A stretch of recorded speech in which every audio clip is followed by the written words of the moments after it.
नवाज के सरबराह जनाब मियां मोहम्मद नवाज शरीफ साहब वहाँ पर मौजूद नहीं थे।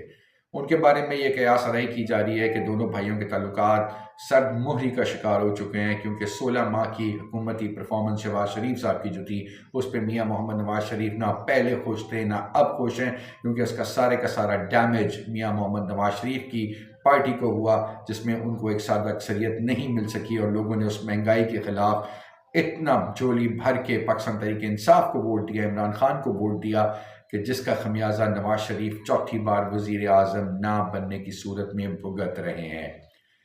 नवाज शरीफ साहब अब इसहाक डार साहब को वजीर ख़जाना बनाना चाहते हैं, लेकिन शहबाज शरीफ साहब वहाँ पर भी अड़ गए और वो कहते हैं कि शहबाज शरीफ साहब इसहाक डार साहब को किसी भी सूरत में, अच्छा इसमें शहबाज शरीफ साहब नहीं, इसमें बहुत सारे मुस्लिम लीग नवाज के अंदर से भी बड़ा एक स्ट्रॉन्ग रेजिस्टेंस है इसहाक डार साहब के लिए, क्योंकि वो 182 रुपये से डॉलर को 307 रुपये तक ले